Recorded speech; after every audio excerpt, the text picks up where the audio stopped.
So in this class, we will talk about what now the class is going to be recorded. The whole session is going to be recorded, and in this session, yeah, in this class, we will talk about Shakespeare's uh, एक romance है, उनका एक play है जिसका नाम है the Tempest. तो Tempest पे बात करने से पहले या चीजों को जानने से पहले इट्स वेरी इंपॉर्टेंट कि व्हाई आई एम हियर या why I am going to interact with you. मैं यहाँ पे क्यों हूँ, मैं आपसे इंटरेक्ट क्यों क्या कर रहा हूँ, and why I am here. Let me tell you two or three points. Number one, when I talk about Shakespeare's uh, the Tempest, then remember that कि शेक्सपियर का जो द टेम्पेस्ट है, उस पार्टिकुलर चीज को एक एक पार्टिकुलर एक हम कह सकते हैं कि थियरी है। उस थियरी को हमें अप्लाई करना पड़ेगा। We have to use a particular theory to understand that drama. तो उसी थियरी को बताने के लिए आई एम हियर। उसमें अगर आपको याद होगा कि जैसे मैंने बताया था कल, जब मैं आपको कोरियोलेनस पढ़ा रहा था, या when I have gone with Hamlet, तो मैंने बताया था कि वहां पे एक साइको एनालिटिक थियरी है, और वह साइको एनालिटिक जो थियरी है, what is that, that is you will come to know कि वो जो साइको एनालिटिक थियरी रही है, दैट वाज आपका जो है mother fixation, that was given by whom, that was given by Freud, that is also known as Oedipus complex, Oedipus, Oedipus complex. So what I want to say, what I want to tell you कि वो एक दूसरी theory थी जो कल मैं थोड़ा सा बात किया। उस थियरी को मैंने पूरा बात नहीं किया, और पूरा बात करने मतलब जितना उससे रिलेटेड था उतना ही चीजें बताई। तो बल्कि शायद अंकिता मैडम का आया हुआ था कि थोड़ा सा इस पे उन्होंने व्हाट्सएप पे कोई क्वेश्चंस पूछा था कि किसने ये थियरी दिया हुआ। बाद में कोमल जी ने भी उसको रिप्लाई किया था। तो ऐसे ही कुछ थियरीज हैं जो कि लिटरेचर में कहीं ना कहीं वो अप्लाई होती हैं। तो शेक्सपियर का जो प्ले है, उनमें से एक ऐसा प्ले है जिसे हम किसके नाम से जानते हैं, we know that play as the Tempest. तो to understand the Tempest, you have to apply the theory that is known as colonialism and post colonialism. Again I would like to tell you, मैं कोई चीज in return में आपको नहीं दे रहा हूँ, but I am interacting with you, and just I want to tell you कि if you want to understand the play of William Shakespeare that is the Tempest, तो you must be familiar with the theory that is colonialism and post colonialism. You can note down it. आपको जो theory समझना है वह theory क्या है, colonialism and post colonialism. When you come to know about this theory, then you can understand, you can define, you can just understand ki what Shakespeare wants to tell. Without understanding this theory, without applying this theory to interpret that play, you have to know कि वो चीजें समझ में नहीं आएगा कि what Shakespeare wants to say, what Shakespeare wants to tell. So it's very important कि if we want to understand that play, then we have to apply this particular theory. दूसरा चीज कि जो एक लिटरेचर होता है, जो ड्रामा होता है, उसको हम कई लेवल पे समझते हैं। We understand it from different perspective. एक ड्रामा में या एक नॉवेल में ऐसा नहीं कि एक पार्टिकुलर थियरी ही अप्लाई की जा सकती है। So many theories we can apply. So if we are going to apply this particular theory, that is colonialism, that is post-colonialism, so in the same perspective, in the same manner, you will find that you can also apply some other theories as gender studies, as you will come to know Marxism. आप Marxism को भी apply कर सकते। मैं नहीं कहता इस play में, I am not saying about this play. मैं कह रहा हूं कि कोई भी टेक्स्ट जो आप पढ़ते हैं, उस टेक्स्ट में मोस्ट प्रोबेबली कोई ना कोई थियरी अप्लाई होती है, और कभी कभार एक टेक्स्ट को समझने के लिए कई थियरीज अप्लाई होती है।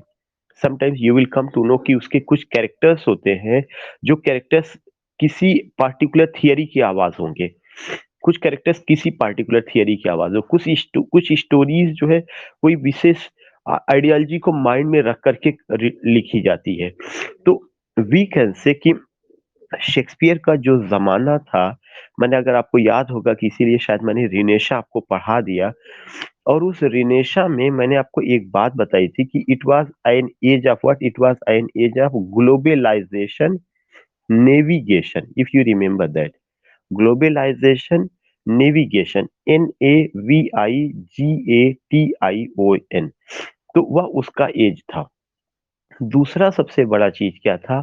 Already I mention you some names, उन नामों में अगर आपको याद होगा, I mention Columbus, I mention Vasco da Gama, कि उन लोग कैसे अपने अपने जहाँ पे वे रह रहे थे उस जगह को छोड़ करके दे दे दे एक्सप्लोर्ड अदर लैंड्स, अमेरिका का, इंडिया का, यहाँ पे खोज करना, वहाँ की कल्चर से वाकिफ होना, वहाँ के बारे में वो करना, बताना। तो एक मैं कॉमन पॉइंट, उस पर आने से पहले मैं एक कॉमन पॉइंट बता रहा हूँ।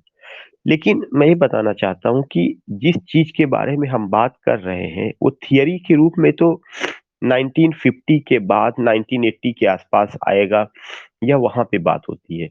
लेकिन जब वो थियरी आती है तो उस थियरी को we also apply the place, the drama written in 16th century, before 16th century, अगर वो थीम वहाँ पे मिलता है तो हम उसको अप्लाई कर सकते हैं। यू कैन से कि सर जो आप बताने जा रहे हैं इसको आपने मैकबेथ में क्यों नहीं अप्लाई किया, हैमलेट में क्यों नहीं अप्लाई किया? क्योंकि मैकबेथ और हैमलेट में वैसा थीम रहा ही नहीं है जैसा कि द टेम्पेस्ट में रहा है। So what I want to say कि जिस थियरी पर आज मैं बात करने जा रहा हूँ, we are talking about colonialism, we are talking about post colonialism. यह एक थियरी है जो कि आप देखेंगे कब आ रही है, 1950 के बाद कहीं कहीं पे 1980 में बहुत ज्यादा फ्लारिश होता है। And sometimes you will come to know colonialism तो थोड़ा सा और पहले भी रहा है, और all these things we will find. So I will also tell you कि what is colonialism, what is post colonialism. और मैंने आपको बताया था कि जब आप हिस्ट्री पढ़ते हैं, हिस्ट्री ऑफ इंग्लिश लिटरेचर, तब आपको एंग्लो सेक्शन से लेकर के पोस्ट मॉडर्न एज तक जाना है। You have to go from Anglo Saxon to post modern age. तो जब भी हम पोस्ट मॉडर्न एज की बात करते हैं तो पोस्ट मॉडर्न एज का मतलब हो गया कि 1950, 1960, 1970 के टाइम के, या ये जो दौर रहे हैं इसमें क्या हो रहा था लिटरेचर में, क्या तब्दीली आई, what the trends and movements you find in the field of literature, what the changes you find. तो वो पार्टिकुलर चीज क्या कहा जाता है? Post modern age. Modern age के बाद क्या बदलाव आया? पोस्ट का मतलब समथिंग आफ्टर दैट। अगर मॉडर्न एज रहा है तो उसके आगे अगर आपने पोस्ट प्रीफिक्स, अगर वो शब्द आया जो है, तो इसका मतलब पोस्ट मॉडर्न एज का मतलब कि मॉडर्न के बाद क्या चेंजेस आ रहा है लोगों की लाइफ में, that is post modern age. तो अगर कुछ लोग ये कहते हैं कि मॉडर्न एज 1950 तक था, कुछ लोग कहते हैं कि modern age second world war जैसे खत्म होता है वैसे ही मॉडर्न एज खत्म हो जाता है। What the people say that doesn't matter, लेकिन एक माइंड में रखना पड़ेगा कि कोई ऐसा समय आएगा जहाँ पे मॉडर्न एज एंड होगा and we will come in a new era. तो वो जो 1950 के बाद अगर हम मान लें, 60 का दशक मान लें, 70 का भी दशक अगर मान लें, इफ वी टेक, तो वी कम टू नो कि now we are living in post modern age, कि आज हम जिस एज में रह रहे हैं वह कौन सा एज है? वह पोस्ट मॉडर्न एज है। तो अब अगर आप देखेंगे कि जो पोस्ट मॉडर्न एज है उसमें बहुत तेजी के साथ बदलाव हुआ है। You find what? You find कि rapid change in our life, rapid change. अगर एक ज़माना था रिनेशा के समय, अगर कोलंबस वास्को डी गामा जो है शिप से यात्रा कर रहे थे, नाव से यात्रा कर रहे थे, तो आज आप किससे जो है बुलेट ट्रेन से कर रहे हैं। ये पोस्ट मॉडर्न एज का कॉन्सेप्ट है। अगर जो है एक एक ज़माना रहा होगा जब मॉडर्न एज में कंप्यूटर आया होगा और लोग जो है कंप्यूटर के बारे में सोचते होंगे कि ऐसा है, तो आज लोगों के पास क्या है? Now the people have smartphone. People can't expect, even I can't, अभी 10 साल पहले आई डिडंट एक्सपेक्ट कि I will be online sitting in my room in a very comfort zone and I will deliver a lecture in morning at 8 AM and you all will be there to listen me. क्या यह संभव था 10 साल पहले? अभी 10 साल पहले क्या इंडिया में तो मैं समझता हूँ अगर कोविड-19 ना होता तो इतना सारा बड़ा चेंजेस ही ना आ पाता। थोड़ा हो रहा था, ग्रेजुअली हो रहा था, but when you find lockdown in the entire country, तो जाकर के हमारे अंदर चेंज की फीलिंग्स आई है। ऐसे ही दुनिया में बहुत सारे चेंजेस वक्त के साथ हुए हैं जब कोई बड़ी घटना हुई है, जैसे सेकेंड वर्ल्ड वॉर हुआ था या इस तरह की और तमाम चीजें। You will come to know कि ऐसा हुआ। तो जैसे जैसे चीजें चेंज होती हैं वैसे वैसे नई आइडियोलॉजीज जन्म लेती है, नए विचार जन्म लेते हैं, नए थॉट जन्म लेते हैं। तो वो जो आइडियोलॉजीज होती है, वह जो थॉट्स होते हैं, वह कितना अप्लीकेबल है, कितना रेलिवेंट है, and how much those ideologies are fruitful, we all have to go with these points, we should try to understand। और जब वो आइडियोलॉजीज इस्टेब्लिश हो जाती है, it take times to establish in establishing, or after establishing we also just apply it to understand literature or piece of literature। जो pieces of literature है उनको हम जो है समझने की कोशिश करते हैं। तो जिस थियरी पे हम बात कर रहे हैं, the particular theory which I am going to take, that is colonialism.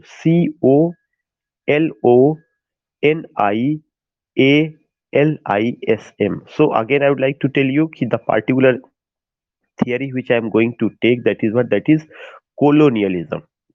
COLONIALISM। And the second theory is post colonialism। POSTCOLONIALISM। Colonialism में क्या हुआ? पोस्ट कोलोनियलिज्म में इसका मतलब ये जरूर है कि कोई एक जमाना ऐसा आया होगा जहां कोलोनियलिज्म खत्म होता, उसके बाद का जो दौर होता उसी को हम क्या कहते हैं? पोस्ट कोलोनियलिज्म कहते हैं। तो there are two words, one is colonialism, again I would like to spell it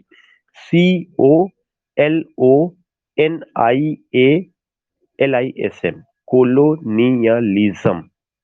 post colonialism POSTCOLONIALISM। ये दो वर्ड है जो हमें समझना है। And why these two words are significant, why these two words are important, what is the what they refer, what do you mean by these two words, and how much these two words are relevant। So remember that these are not only two words, but within these two words you will find that a particular ideology, a particular theory, and that theory developed, yeah, that theory you can understand in the light of culture, the particular trends, movement, the changes which occurred, the changes which took place। तो ये केवल शब्द नहीं है, बल्कि आप ये समझिए कि ये दो शब्द नहीं है, बल्कि ये दो शब्द जो है एक विचार को इंगित कर रहे हैं, एक विचार को इंडिकेट कर रहे हैं। So colonialism and post colonialism, these are not only two words, but they refer to ideologies. वे किसको रिफर करते हैं? वे आइडियोलॉजीज को रिफर करते हैं, सोच को रिफर करते हैं। एक एक जो बदलाव जमाने में देखने को मिला, उस बदलाव के लिए इन शब्दों का इस्तेमाल या यूज किया गया, या these words have been invented, these words came in market. So what I want to tell you कि इनका दौर कब शुरू होता है। कोलोनियलिज्म का कोई हम डेफिनिट डेट नहीं बता सकते कि यहाँ से कोलोनियलिज्म शुरू हुआ।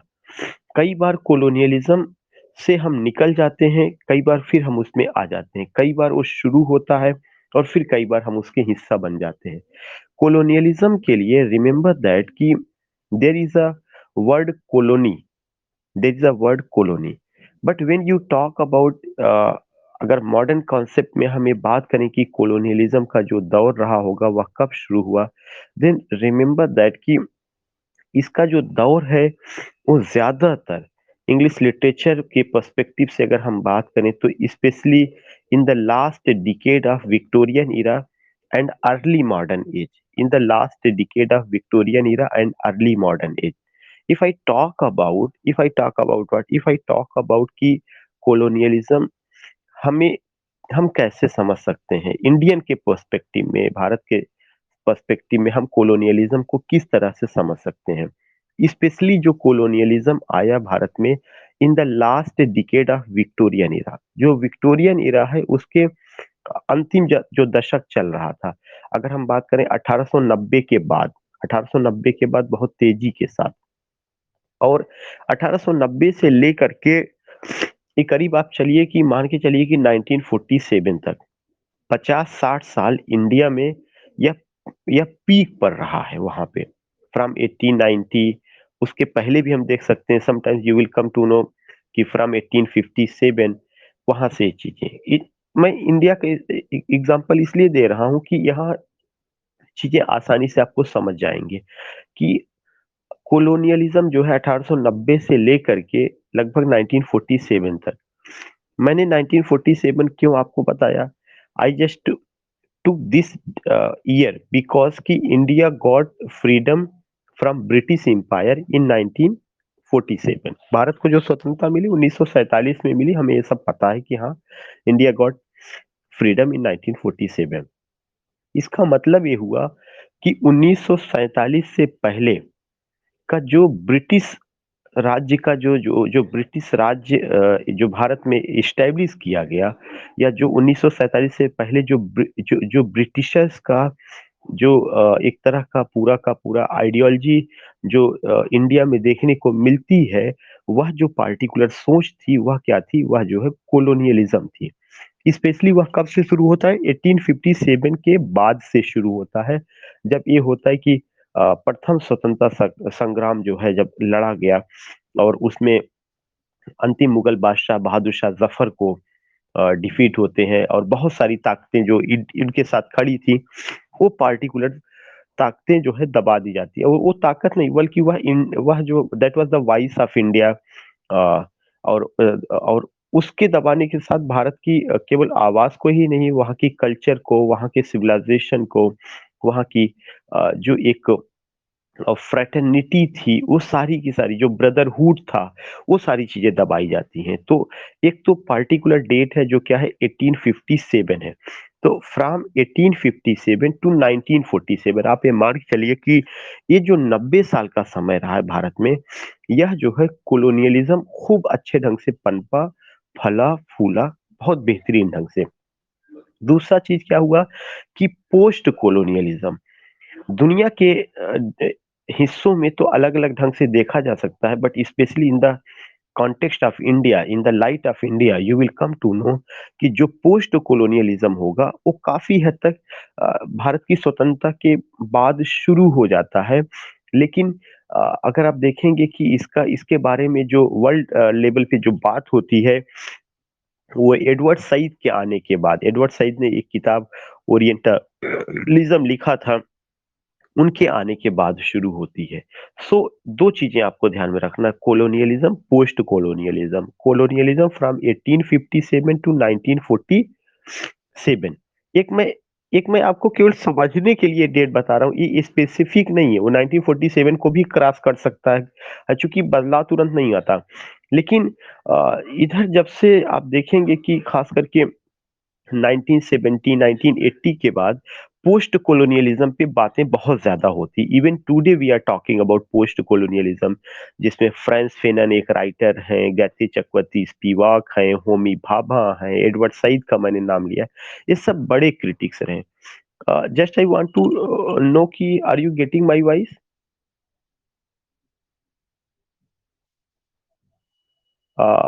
ऐसा तो नहीं कि डू यू फील बोर? या okay okay.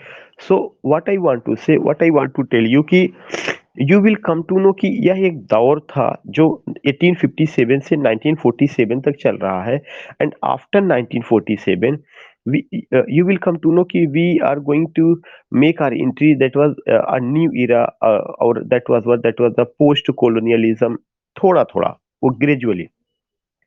One thing I want to tell you कि जब आप कोलोनियलिज्म की बात करते हैं, तो then what do you find? You will come to know कि when you talk about colonialism, then remember that कि this colonialism means कि एक पार्टिकुलर आइडियोलॉजी है, और वह आइडियोलॉजी होगी क्या, उसमें ये चीज दिखाने की कोशिश की गई कि कोई बाहर की ताकत, समथिंग, जैसे अगर आप एक कह सकते हैं कि ब्रिटिशर, वे जो ब्रिटिशर हैं, they belong to where? They belong to Europe. उनका उनका राष्ट्र भी अलग था। और वे, अगर हम बात करें कॉन्टिनेंट के पॉइंट ऑफ व्यू से, तो उनका जो कॉन्टिनेंट है वह कौन सा कॉन्टिनेंट था? यूरोप था। तो जो ब्रिटिशर थे, जो इंग्लैंड के रहने वाले थे, जो यूरोप के रहने वाले थे, वे वहां से आ करके पूरी इंडिया को अपनी कॉलोनी बना लेते हैं। तो एक वर्ड ध्यान में रखिए कि India was the colony of the British empire. India was the colony of the British empire. एक चीज ये हुआ कि इंडिया कॉलोनी बन गई। अब मैं आपसे अगर मैं ये वर्ड पूछूं कि यहाँ पे जो कॉलोनी है, तो वह पार्टिकुलर कॉलोनी से what do you mean by that? एक तो राष्ट्र की कॉलोनी, और एक बहुत सारी ऐसी बिल्डिंग्स होती है जहां पे आप ये कह रहे हैं कि मैं रेलवे कॉलोनी में रह रहा हूं। तो what is the difference, what do you find? जो जो कॉलोनी है, वह कॉलोनी आपको ये समझने की कोशिश करना है कि कॉलोनी आपका परमानेंट नहीं है। इसका मतलब है कि आप कुछ समय के लिए आए हैं, यू आर लिविंग देयर, और वो चीज जो है फिर आप क्या करेंगे कि now you have to leave. वो तो मैं एक घर के पर्सपेक्टिव से बता रहा हूँ कि वो रेलवे का अपना प्रॉपर्टी है, रेलवे ने अपना वहां पे बनाया।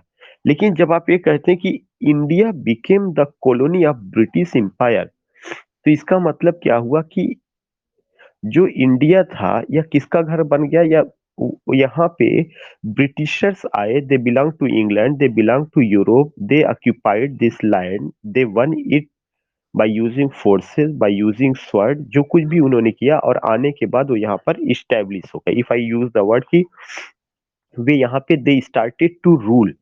तो जो कॉलोनी होता है, तो पार्टिकुलर वर्ड कॉलोनी यह इंडिकेट करता है कि यहाँ पर कोई फोर्स, कोई ताकत जो बाहर की है, वह आकर के रूल कर रही है। Try to understand what I want to say. Colony, the particular word colony, कि इंडिया बिकेम द कॉलोनी, तो किसका कॉलोनी बन गया? India became the colony of the British empire. तो अगर ब्रिटिश एम्पायर का कॉलोनी बना, तो इसका मतलब हो गया कि इंडिया का जो आइडेंटिटी 1857 के पहले रहा होगा as an independent kingdom, independent nation, या आप ये कह सकते हैं कि उसका अपना झंडा रहा होगा, उसका अपना कल्चर रहा होगा, उसका अपना चीज रही होगी, जितनी भी चीजें उसके अपने बादशाह रहे होंगे 1857 से पहले, वो सारी चीजें खत्म हो गई, और अब उसकी जगह जो है कोई दूसरी चीज वहां पर आ गई है। और वह जो दूसरी चीज आई हुई है, वह कहां से आई है? वह बाहर से आई हुई है। Already I told you, Britishers, they belong to England, they belong to Europe, वे आए। जब कॉलोनी को इस्टेब्लिश किया जाता है, when India became the colony of British empire, तो इस कॉलोनी के केमिस्ट्री को, if you want to understand the chemistry of this colony, if you want to understand the particular nature of the colony, you have to go with the word imperialism. जब भी whenever I deliver any lecture, I tell 3 points. One is imperialism, second is colonialism, and the third is post-colonialism. Imperialism, साम्राज्यवाद, colonialism, उपनिवेशवाद, post-colonialism, उत्तर उपनिवेशवाद। तो ये जो हिंदी के term है उससे कोई मतलब नहीं, लेकिन थोड़ा सा मैं आपको इसलिए यूज कर रहा हूं ताकि यू कैन जस्ट अंडरस्टैंड कि क्या differences, what the differences do you find between imperialism, colonialism and post colonialism. If you ask this question, you will come to know कि जो colonialism है, यह colonialism क्या है? This particular colonialism is the consolidation of imperialism. जो साम्राज्यवादी नीतियां थी, उन साम्राज्यवादी नीतियों को दूसरे रूप में कंसोलिडेट करना, मजबूत करना, स्थापित करना, दिस इज द कोलोनियलिज्म। दूसरे रूप में देखिए, जब तक साम्राज्यवादी नीति रहती है, इंपीरियलिज्म रहता है, तो साम्राज्यवादी नीति में you will come to know, you will find that the using of sword, using of armies and using of forces. साम्राज्यवाद जो होता है वह ताकत के बल पर फैलाया जाता है। You if you want to occupy the land of anyone, if you want to occupy the land of anyone, तो आपको क्या करना पड़ेगा? You have to use the forces. If you want to win any nation, तो आपको forces, कहीं ना कहीं ताकत दिखानी पड़ेगी। बिकॉज ऐसा नहीं है कि they have the submissive nature, the particular nation which you want to win, the particular people where you want to rule, they have submissive nature, they will surrender, they will yield, they will not react, they will react. जिस राष्ट्र पर आप हुकूमत करने जा रहे हैं, जिस राष्ट्र के लोगों के ऊपर आप हुकूमत करने जा रहे हैं, ऐसा नहीं कि उनका नेचर सबमिसिव है। आप जाएंगे, and they have taken the garland and welcoming you, and just you bow your head and put garland around your neck. ऐसा नहीं होगा कि वे आपका जो है माला लेकर के खड़े हैं आपका स्वागत करने के लिए, because they love their own culture, because they love their own civilisation, they love their own country. There is what, there is a motherhood. This is why there is a word nationalism and patriotism. So जो imperialism था, imperialism ऐसा नहीं था कि वो जो है क्या हुआ कि बहादुर शाह जफर माला लेके खड़े थे, मंगल पांडे जी माला लेके खड़े थे, या और लोग माला लेकर के खड़े थे कि ब्रिटिश साम्राज्य के लोग आए और उनके गले में डाल दिया जाए, या उनका नेचर सबमिसिव था. नो, दे सैक्रिफाइस्ड देमसेल्फ, दे रिएक्टेड. और साम्राज्यवाद में जो भी ताकत जो है ज्यादा पावरफुल होगी वह जीतेगी, और जीतने के बाद क्या करती है, ऑक्यूपाइड लैंड को अपना बना लेती है. ऑक्यूपाइड लैंड क्या होता है, उसका हिस्सा बन जाता है. So you will come to know the particular occupied land means India became what? India became the colony. Yeah, in other words, you can say कि it became the part of the British Empire. यह British empire का हिस्सा बना. कैसे हिस्सा बना? ताकत के बल पर के बना. ऐसा नहीं था कि कोई ट्रीटी हुई, कोई पार्टिकुलर आइडियोलॉजी था कि उसमें उस तरह से बना. ताकत के बल पर पे बना. वार हुआ, उस वार में जान गई, खून खराबा हुआ, बहुत सारे लोगों ने की कुर्बानियां दी, तब जाकर के इन्होंने उसको अपना हिस्सा बनाया. तो यह टेक्निक क्या होती, साम्राज्यवाद की होती. साम्राज्यवाद का मतलब कि forces, armies, you are going to occupy the land and you have the mentality to rule over there. साम्राज्यवाद में दो तीन चीजें होती हैं कि आपके माइंड में यह है कि हमें अपने साम्राज्य का विस्तार करना है, अपने क्षेत्र का विस्तार करना है. उस क्षेत्र के विस्तार के लिए आपने सेना जो है लगाई हुई है, आपने ताकत इकट्ठा किया, उसका यूज करेंगे, उस पराजित करेंगे, देन उसके बाद जो है उस लैंड को आप अपने में मिला लेंगे. दिस इज साम्राज्यवाद. जब आपने मिला लिया, फिर आपके अंदर एक टेंडेंसी डेवलप होती है. वह टेंडेंसी कौन सी डेवलप होती है कि I have to rule here, मुझे रूल करना है. Now the question is that कि if you want to rule there या if you want to rule here, अगर आप ये चाहते हैं कि मुझे वहां पे रूल करना है, तो किसी जीते हुए लैंड पर रूल करना इतना आसान है? No, not at all. You will be opposed, you will be opposed day by day. आपको अपोज लोग करेंगे वहां के. वो अपोज चाहे जो है बड़े स्तर पर हो चाहे छोटे स्तर पर हो, but you will be opposed. तो ब्रिटिशर्स को ये लगा कि अगर हमें लंबे समय तक हमें रूल करना है, लोग हमारा अपोज करते ही रहेंगे, तो अब हमें साम्राज्यवाद की जो शैली है, इस शैली को कोलोनियलिज्म में बदलना पड़ेगा. देखिए, what is the relationship between imperialism and colonialism? Imperialism तो ताकत के बल पर इस्टेब्लिश होता है, और उस जब इंपीरियलिज्म, जैसे ही आपने किसी साम्राज्य को जीत लिया, तो वहां पर रूल करने के लिए आपको दोबारा इंपीरियलिज्म नहीं करना है, बल्कि इंपीरियलिज्म के नेचर को बदल देना है. वह नेचर क्या होगा? यहाँ पे जो बदलाव आता है, यहाँ पे बदलाव ये होता है कि वहां के जो रहने वाले लोग हैं, आहिस्ता आहिस्ता, gradually, slowly, with the passage of time, you have to change the mentality. जो उपनिवेशवाद है, वह एक ऐसी सोच है जिसमें यह दिखाया जाता है कि अगर आपने कहीं पर अपनी कॉलोनी इस्टेब्लिश की है, अगर आपने किसी राज्य को हड़प लिया है, तो वहां के लोगों की सोच को आप बदलिए. और जब आप सोच को बदलिए, तो और ये सोचने की, और सोच कैसी बदलेगी? सोच इस तरह से बदलेगी कि जो ब्रिटिशर हैं, या जो जिन्होंने साम्राज्य को हड़पा है, वे यहाँ पर जो है आए हुए हैं हमें बेहतर बनाने के लिए. This is very important point कि वे यहाँ पर आए हुए हैं क्या करने के लिए?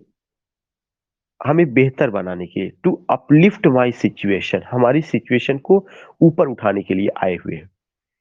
तो जब ये शैली बदल जाएगी, जब ये शैली दिमाग में लाई जाएगी, या इस तरह की चीजें होंगी, तो इसका मतलब क्या हो गया कि now you will come to know that the chemistry of colonialism begins. वहीं से जो है केमिस्ट्री ऑफ कोलोनियलिज्म की शुरुआत हो जाती है. जब ब्रिटिशर आए, तो ब्रिटिशर आने के बाद उन्होंने सबसे पहले इस सोच को किया कि जिन लोगों के मन में मेरे प्रति हेट है, घृणा है, उस पार्टिकुलर घृणा को क्या किया जाए कि निकाला जाए.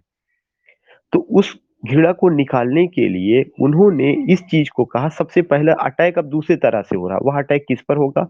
आपकी कल्चर पर होगा, आपके लिटरेचर पर होगा, आपके आर्ट पर होगा, आपके रिलीजन पर होगा, और तब एक वॉल बनाई जाएगी, एक दीवार बनेगी। बस एक एक minute, just just 1 minute only.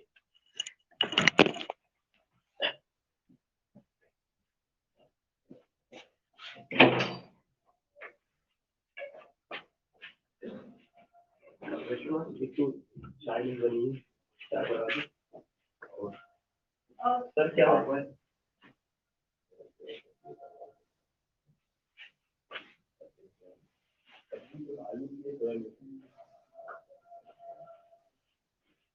Sir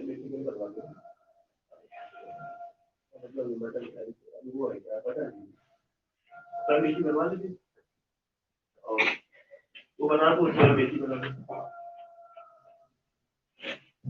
बाकी मिर्ची उसे लेके आए थे, और जितना बनाना बस इसी टाइप जी सर।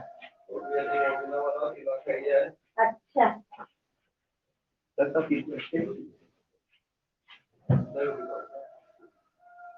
वो उंगली का ही हुआ, जिसमें 4 रोटी बना दो। 4 रोटी पत्ती बनाना, 5 रोटी बनाना, और बहुत मोटी रोटी बनाएगी। ठीक सर। सर वो आटा नहीं है ना, उसको इधर से वाला आटा लगाना पड़ा, उसको बेल लीजिए।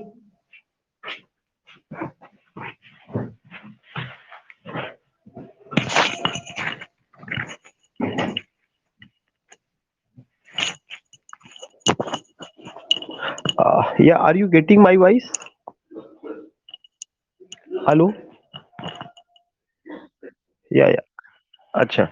So I was just telling to all of you कि when we talk about uh, particular thing कि that is what कि how the uh, imperialism is going to shift into means how it is going to change, yeah, how it is going to convert into uh, colonialism. Then you will come to know कि colonialism भी एक ideology है जिसका relationship imperialism से है।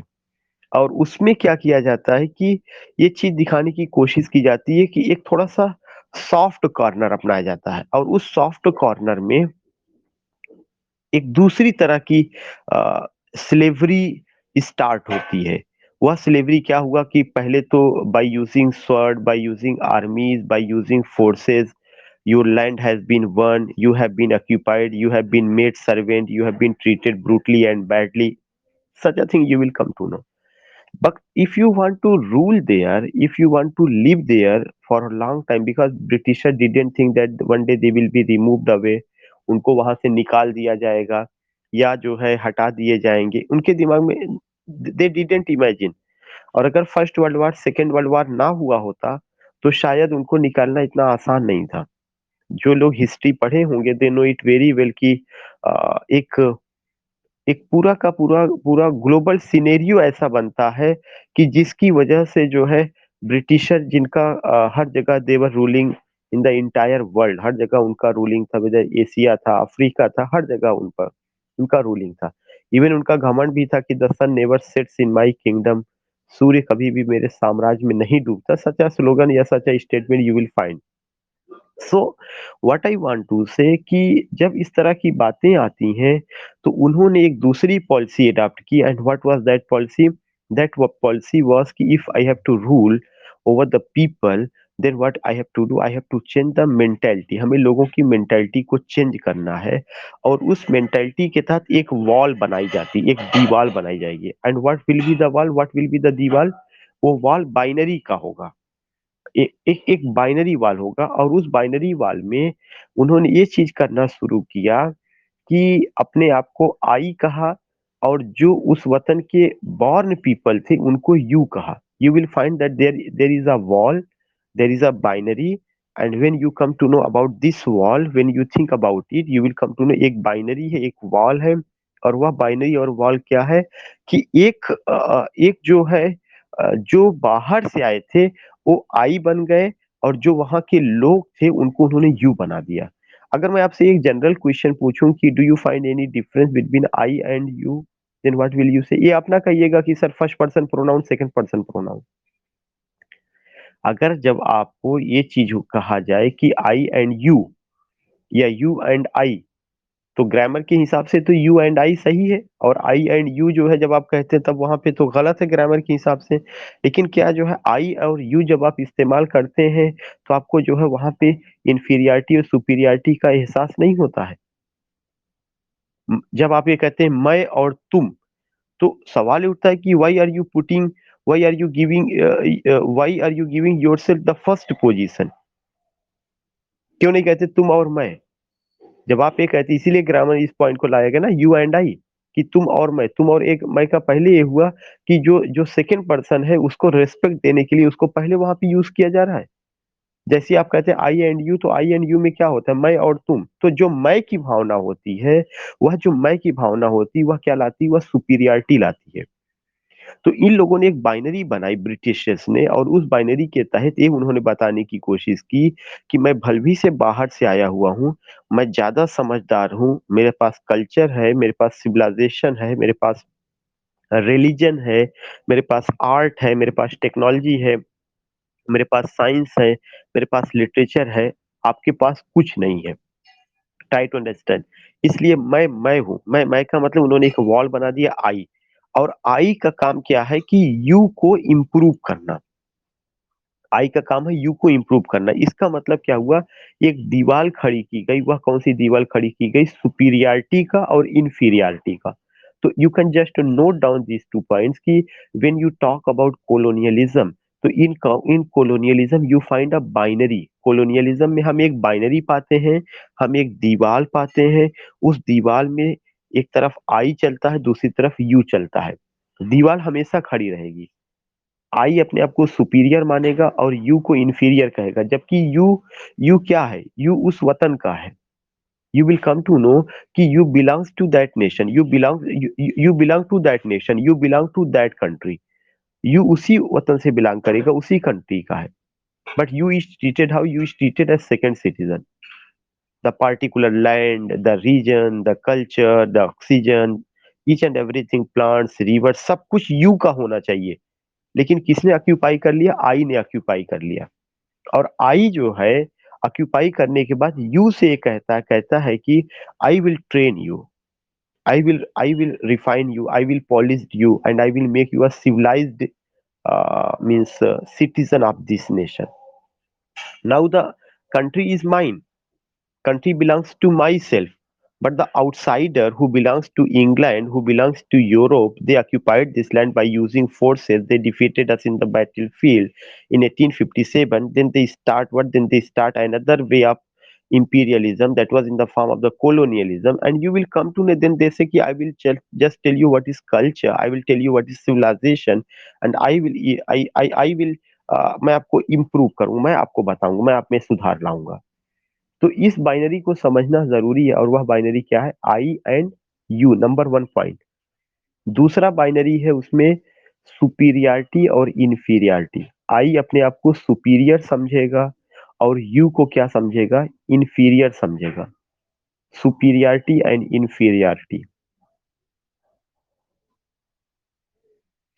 तीसरा जो point है वह है that is the concept of self and other. You have to write down these words, self and other. जो सेल्फ होता है कि आई आई का मतलब कि एक मेरे अंदर सेल्फ की भावना है कि आई एम। तो अगर आपने याद होगा कि डिकार्डे भी कहते हैं कि I think therefore I am. तो when you have the feeling of self कि जो कुछ भी है मैं हूँ, मेरे अलावा कुछ नहीं है, इस तरह की चीजें जो है ब्रिटिशर ने पूरे वर्ल्ड में लागू की, where they occupied the land, because they have to rule.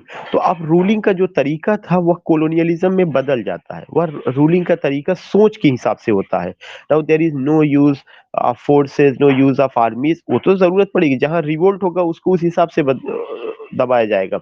But अगर सोच बदल दी गई, तो ऐसा नहीं कि if you are Indian, if you have such a type of colour, if you belong here, लेकिन अगर आपका सोच बदल दी गई, तो सोच बदलने के बाद क्या हुआ कि आपकी जो जो पूरा का पूरा आइडियोलॉजी होगा, if you are going to accept the ideology of the britisher, it means that also became a britisher, you also became the britisher.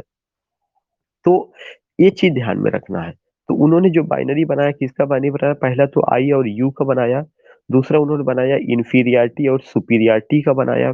तीसरा उन्होंने बनाया सेल्फ एंड अदर का बनाया। खुद का बनाया और अदर का। सेल्फ मैं सेंटर में हूं और दूसरे लोग अदर का कॉन्सेप्ट वो लेकर के आए।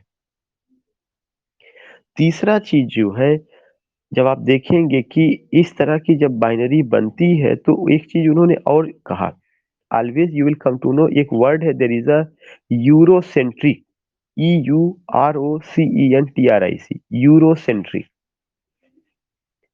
This particular Eurocentric word means Europe is in center. There is a word Eurocentric, EUROCENTRIC,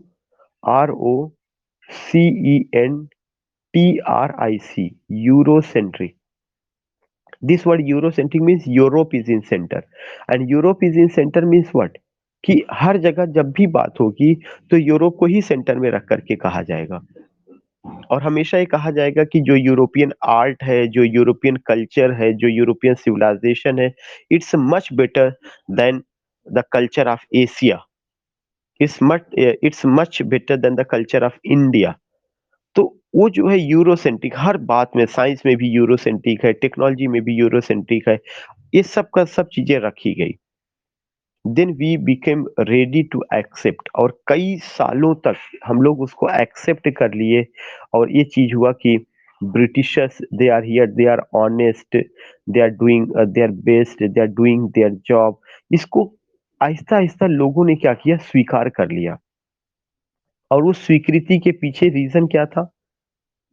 You will come to know कि when the people accepted to some extent, I'm not saying the entire country, the entire world accepted it, no, not at all, but you will come to know कि when it was accepted, so some people accepted it, to some extent it was accepted, and the basic cause was कि भारत में दो तरह की colony थी। एक word होता है कॉलोनी विद इन कॉलोनी। एक कॉलोनी तो ऐसी थी जो बाहर के लोग आकर के रूल कर रहे थे। एक कॉलोनी ऐसी है जो इंडिया के लोग ही इंडिया पर रूल कर रहे थे। और वह रूलिंग किसके आधार पे थी? कास्ट के आधार पर, रिलीजन के आधार पर, रेस के आधार पर, कलर के आधार पर और जेंडर के आधार पे। You will come to know कि even in India there was colony within colony, and the people was ruling, those who were in power, those who were in center, जो लोग पार में थे, जो लोग सेंटर में थे, those who have ultimately governing the institution, जो लोग तमाम संस्थाएं चला रहे थे, वे सब के सब जो है दूसरों पर रूल कर रहे थे। मैं आपको इसका एक एग्जांपल दूंगा। पीजीटी में एक राइटर है मुल्कराज आनंद। मुल्कराज आनंद की एक नॉवेल है अनटचेबल। उस अनटचेबल को आप देखेंगे, वह अनटचेबल नॉवेल 1935 में आती है, जबकि जो इंडिया था that was the colony of the British empire. और उस नॉवेल में दो तरह की रूलिंग दिखाई गई है। एक तो रूलिंग खुद जो है ब्रिटिशर का रहा है कि पूरे जितने ब्रिटिशर थे उन्होंने पूरे भारत पे रूल किया। लेकिन एक रूलिंग इंडिया में रही है कि कैसे कास्ट के नाम पर जो है, जो यस्सी थे, खासकर सोहिनी के साथ, बाखा के साथ, लाखा के साथ, कैसे जो है, how the priest of that era behaved, कैसे प्रीस्ट वो बिहेव करते हैं। अगर आपने नॉवेल को पढ़ा होगा, you can go with this novel. और इवन वो तो उस समय की बात चल रही थी, ब्रिटिशर छोड़ के चले गए, कॉलोनियलिज्म खत्म हो गया। लेकिन आज भी भारत में एक दूसरी तरह का आज भी कॉलोनियलिज्म है। और वह कॉलोनियलिज्म क्या है? बीइंग अ दलित, तुम घोड़े पर जो है सवारी नहीं कर सकते हो। तुम दूल्हा नहीं, दूल्हा अगर बनोगे तो घोड़े पर चढ़ करके नहीं जाओगे। तो यह एक सोच है, हमेशा हमेशा सोच अगर किसी को दबाती है और खुद अपने आप को ऊपर उठाती है, और अगर उसके अंदर इक्वलिटी की भावना नहीं होती है, वही सोच ही कॉलोनियलिज्म है। वह किसी रूप में भी देखा जा सकता है। कॉलोनियलिज्म आप अपने वर्क प्लेस पर देख सकते हैं, कॉलोनियलिज्म आप अपने घर में देख सकते हैं, कॉलोनियलिज्म आप अपने पड़ोस में देख सकते हैं। कोई भी ऐसी सोच जो आपको दबाने की कोशिश करे, आपको सप्रेस करने की कोशिश करे, आपको नीचा दिखाने की कोशिश करे, और खुद हावी होने की कोशिश करे, और उसके अंदर ये भावना हो कि मुझे इनके इनके ऊपर रूल करना है, वही सोच ही कॉलोनियलिज्म है। तो एक तो कॉलोनियलिज्म भारत से चला गया, वह कौन सा कॉलोनियलिज्म था, ब्रिटिशर का था। लेकिन एक दूसरी तरह का कॉलोनियलिज्म है, that is colony within colony, colony within colony है। सो रिमेंबर दैट कि जब भी आप इन सब चीजों को देखेंगे, तो these things you also find, where these things you also find in the place of William Shakespeare the Tempest में। द टेम्पेस्ट में वो चीज कैसे मिलता है, वो तो जब प्ले को अप्लाई किया जाएगा तब आपको समझ में आएगा कि कैसे कुछ कैरेक्टर्स जो बाहर के हैं, वो एक आइलैंड में जाते हैं। उस आइलैंड में जाने के बाद वहां पर वे अपने आप को शिफ्ट करते हैं, और शिफ्ट होने के बाद कैसे वहाँ की कल्चर, वहाँ का सिविलाइजेशन, सब कुछ, इवन भाषा तक बदलते हैं, और जिसको वे अपनी कैद में लेते हैं उसको अपनी भाषा सिखाते हैं। The same thing you find here, कि जो ब्रिटिशर्स थे, उन ब्रिटिशर्स ने what what they did, they occupied your land and they started to say you don't have any art, you don't have any culture, you don't have any civilization. They made the binary, superiority, inferiority, self, other, I and you, such a binary they made. After making this binary, Firoz भाई, हाँ आइए, after making this binary, you will come to know ki what happened, you will come to know ki concept of superiority, inferiority, all these things we find। मैं केवल दो statement जो Britishers के द्वारा दिया गया उस पर आप समझने की कोशिश करिए। एक स्टेटमेंट तो ये है कि dogs and Indians are not allowed. एक कई जगह साइन बोर्ड आप देखेंगे, इस साइन बोर्ड ऐसे उस पर लिखा रहता था, और क्या लिखा रहता था कि dogs and Indians are not allowed. इस एरिया में खासकर जो सिविल लाइंस का एरिया होता था, सिविल लाइंस जो एरिया है किसी भी डिस्ट्रिक्ट का, वह जो ब्रिटिशर्स वहां पे रहते थे, खासकर वो ऑफिसर्स, उन ऑफिसर्स का वह रेजिडेंस वहां पे होता था। That was the residential area of the British officers, civil lines किसी भी डिस्ट्रिक्ट का, whether Kanpur, whether you will come to know in any district, जो भी सिविल लाइंस। और उस पार्टिकुलर एरिया से किसी भी इंडियन को जाने की अनुमति नहीं थी। इसीलिए वहां पर एक साइन बोर्ड लगा होता था, और वहां पे लिखा होता था dogs and Indians are not allowed. When you go with this statement कि dogs and Indians are not allowed, you come to know at all कि इसमें एक इक्वलिटी की भावना है, कि जो कुत्ते हैं, जो भारतीय हैं, दोनों समान हैं, और उनको अलाउ नहीं किया गया, they can't come here, they can't go, वे इधर से नहीं जा सकते, such a thing you will come to know. So what I want to tell you कि ये जो बात है कि ये इंफीरियरिटी और सुपीरियरिटी का, you will see, you will come to know. So remember that whenever we say, yeah, whenever we write, yeah, whenever we speak such a type of word, such a type of statement, whenever we give, we find the same thing. And what is that? That thing is ki ultimately there was the feeling of superiority, and how the Indians have been treated, you can just understand. They have been treated like a dog. It was said that you are like a dog, even dogs and Indians both are not allowed in this way. And you will come to know कि that Pandit Jawaharlal Nehru के जो पिता थे, मोतीलाल नेहरू जो है, वो जब high court Allahabad जाते थे, तो अपनी बग्घी से जब भी वो जाते थे, तो हमेशा इलाहाबाद की सिविल लाइन से होकर के ही जाते थे, जानबूझ के रास्ता वो करते थे, काटते थे। क्यों? कारण ये कि उनको उनको पेनाल्टी देना पड़ता था, एक पार्टिकुलर वो था, इस रास्ते से अगर आप जाएँगे तो आपको ये पैसा देना पड़ेगा इतना, वो दे करके जाते थे।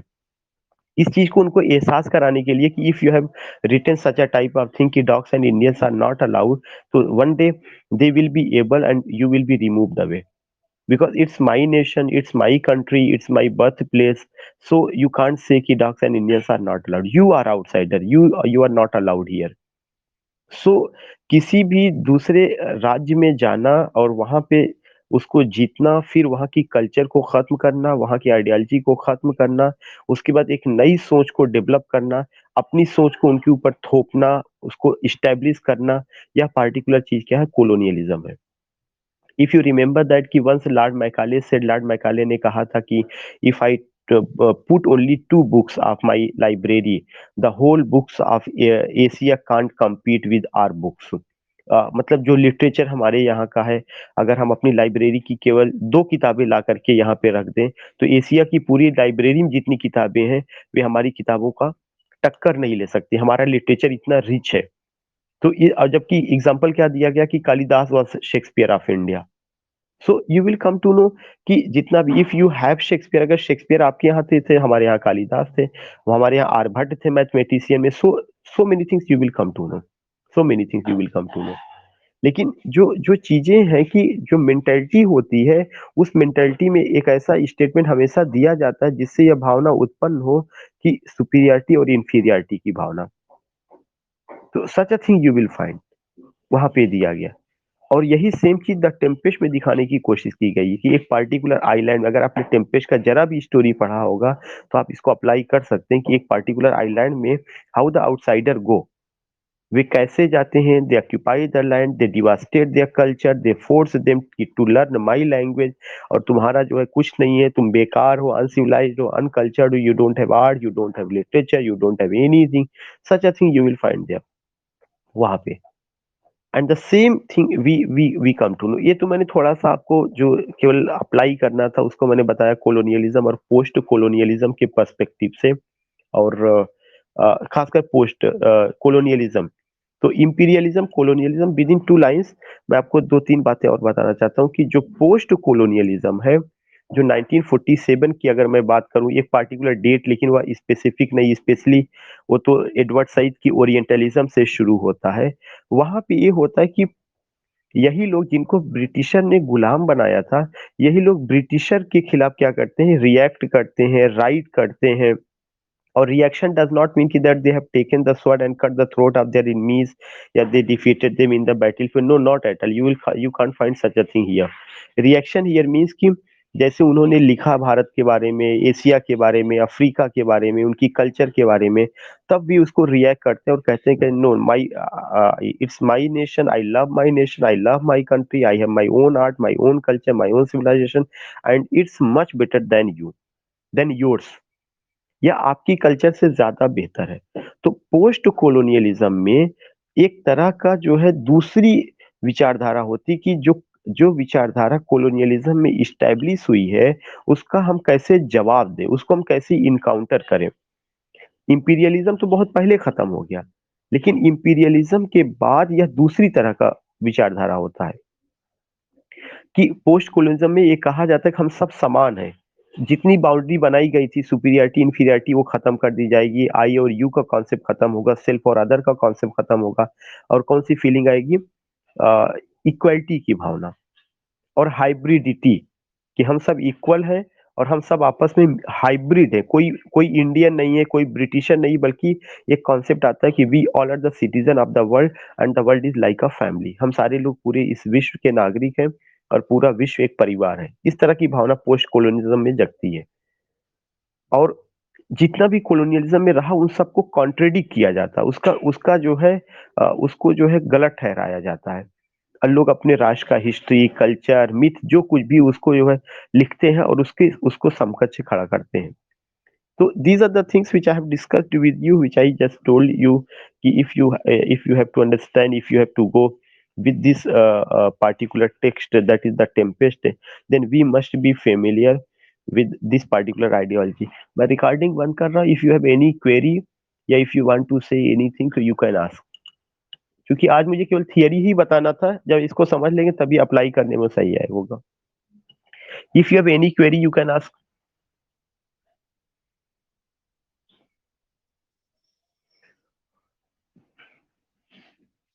जी मैडम.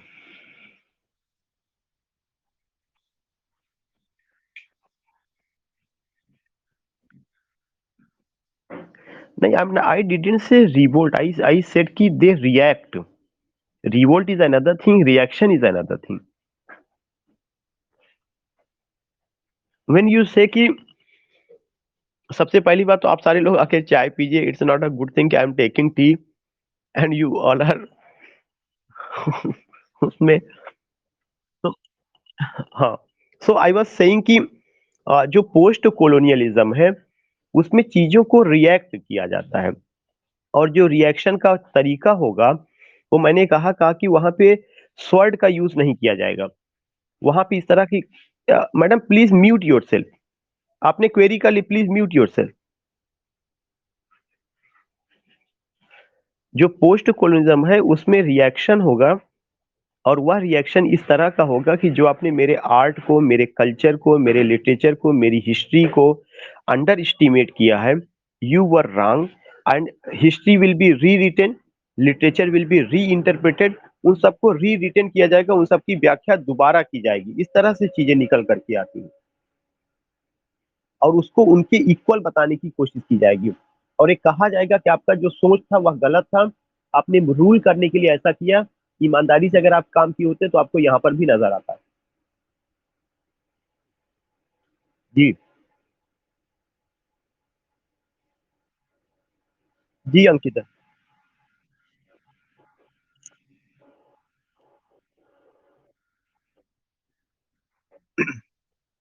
नो ना।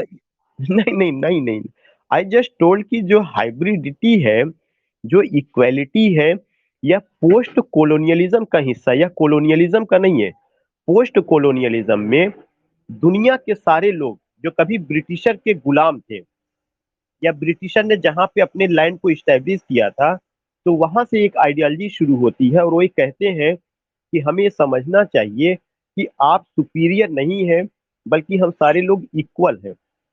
जो सुपीरियरिटी की भावना थी वह गलत रही है। तो वहां से एक आइडियोलॉजी शुरू होती है, न कि अब जो है सेल्फ और अदर नहीं होगा, इंफीरियरिटी और सुपीरियरिटी नहीं होगा, बल्कि क्या होगा, हाइब्रिडिटी होगा, कि हम सारे लोग मिक्सअप है। क्योंकि जब कोई किसी के वतन में जाता है तो वो वहाँ की कल्चर को ले लेता है, उसको एडॉप्ट कर लेता है, उससे प्रभावित होता है। तो no one is pure Indian, no one is pure Britisher, कोई प्योर इंडियन नहीं है, कोई प्योर ब्रिटिशर नहीं है। यह एक टर्म है जो पोस्ट कोलोनियलिज्म से बिलोंग करती है।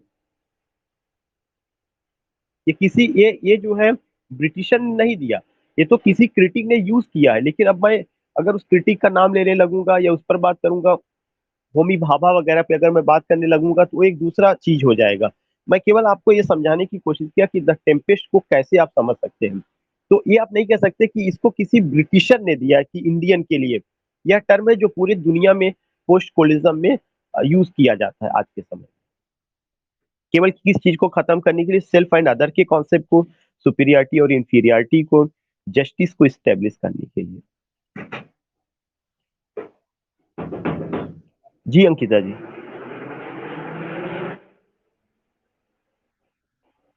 ओके।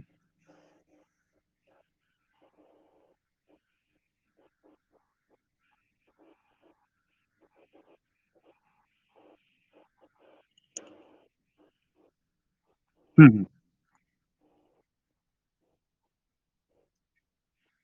या नहीं, when you talk about imperialism, अलग अलग राष्ट्र में अलग अलग ढंग से इंपीरियलिज्म रहा है। जैसे जैसे जैसे जैसे किसी राष्ट्र को ताकत के बल पे जीता गया, आर्मीज के बल पे, फोर्सेस के बल पे। जब आप अफ्रीका का पढ़ेंगे, जोसेफ कॉनरेड का नावल है द हार्ट ऑफ डार्कनेस, वहां पे जब आप पढ़ेंगे, तो अफ्रीका में अलग ढंग का इंपीरियलिज्म आपको देखने को मिलेगा। जब यही ब्रिटिशर इंग्लैंड में जाते हैं, सॉरी अमेरिका में जाते हैं, तो वहां पे इंपीरियलिज्म आपको अलग ढंग से मिलेगा, उसका डेट अलग जाएगा। लेकिन अगर इंडिया के पर्सपेक्टिव में हम कोलोनियलिज्म, इंपीरियलिज्म की बात करेंगे, तो इस इंपीरियलिज्म को हम डिफरेंट लेवल पे समझ सकते हैं। वो कैसे समझ सकते हैं? इंडिया में जब भी बात होगी तो दो कल्चर की बात होती है, आर्य और अनार्य। इंडस वैली सिविलाइजेशन, सिंध घाटी सभ्यता, और ऋग वैदिक सिविलाइजेशन। हमेशा ये कहा गया कि जो इंडिया है, India is the nation of the means अनार्य लोगों का, जिसको जो है जो ये कॉन्सेप्ट आजकल चल रहा है मूल निवासी का, या ये कहा गया कि जो आर्य थे ये बाहर से आए थे। तो अगर जब भी इंपीरियलिज्म की बात होगी तब तो वहीं से शुरू हो जाएगा, है ना? तब तो बाहर से आने वालों में आर्य भी थे, बाहर से आने वालों में आपके मुगल भी थे, बाहर से आने वालों में दिल्ली सल्तनत के लोग थे, बाहर से आने वालों में जो है इधर क्या नाम है, गुप्त वंश से पहले के जो अटैक वगैरह हुआ था, वो सारे के सारे लोग बाहर से आने वाले लोग थे। तो वो सबका सब शुरू में इंपीरियलिज्म था, लेकिन वो जब यहाँ पे आए तो उन्होंने कोलोनियलिज्म नहीं किया, लेकिन ब्रिटिशर ने इंपीरियलिज्म के साथ साथ कोलोनियलिज्म किया। ये जितने लोग बाहर से आए थे, इन्होंने इंपीरियलिज्म तो किया, लेकिन इंपीरियलिज्म करने के बाद वो यहीं पे सेटल्ड हो गए, बिल्कुल यहीं की मिट्टी में मिल गए, यहीं पे ही रह गए, यहाँ की कल्चर को एडॉप्ट कर लिया, रिलेशनशिप जो है बने। मतलब उन्होंने इसका अपना घर मान लिया, तो इंपीरियलिज्म उनके आने के बाद खत्म हो गया। और उन्होंने कभी भी कॉलोनियलिज्म नहीं किया कि यहाँ पे रूल करने के लिए किसी की आइडियोलॉजी को चेंज करने की कोशिश की हो। Specially you can take the example of great Akbar का ले सकते हैं या किसी और का ले सकते हैं, कभी चेंज करने की कोशिश नहीं की है। ये जरूर है कि पॉलिटिकल एजेंडा लोग बनाते हैं, अपने अपने हिसाब से उसको इंटरप्रेट करते हैं कि इन्होंने ये कर दिया, उन्होंने ये कर दिया, तमाम चीजें।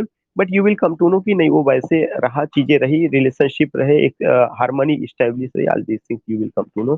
तो इंपीरियलिज्म इंडिया में ब्रिटिशर के आने से ज्यादा शुरू होता है, खासकर 1757 में, जब प्लासी का युद्ध होता है, when there was the battle of the Plassey. जी अंकिता जी।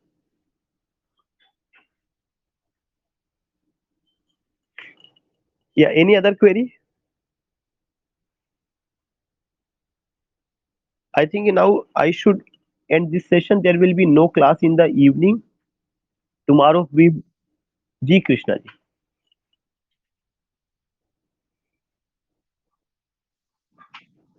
पोस्ट कोलोनिज्म का मतलब होता है कि कोलोनियलिज्म का एक समय होगा जब वह जो है खत्म हो गया, तो कोलोनियलिज्म के बाद का जो समय आया, इसीलिए उसको पोस्ट कोलोनियल, पोस्ट का मतलब होता है कि आफ्टर दैट, आफ्टर दैट। जैसे अगर मैंने कहा कि कोलोनियलिज्म जो है 57 से लेकर के 1947 तक चला, तो 1947 के बाद जो है कुछ नया बदलाव आया, नई सोच आई, तो उसको उन्होंने नाम दिया कि यह जो सोच थी या किसके खिलाफ थी, कोलोनियलिज्म के खिलाफ ही रही है, लेकिन अब इसको हम क्या नाम देंगे, तो उसके खिलाफ रही है, लेकिन नए ढंग से कोलोनियलिज्म को देखा जा रहा है, इसलिए उसका नाम क्या रखा गया, पोस्ट कोलोनियलिज्म। जैसे आप ये कहते हैं M A previous, M A final year, तो जो प्रीवियस है का मतलब ये है कि जो चल रहा है जिसमें आपसे, फाइनल ईयर का मतलब जो इसके बाद आएगा, after, after it, post, after that, एक टाइम को।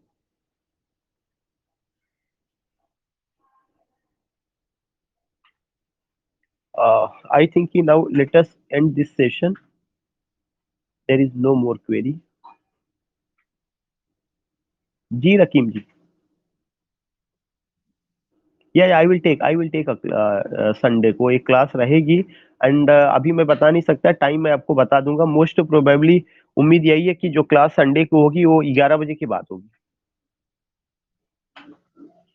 मैं मैसेज डाल दूंगा 11 बजे के बाद, और टेलीग्राम ग्रुप ज्वाइन कर लीजिएगा। Okay okay.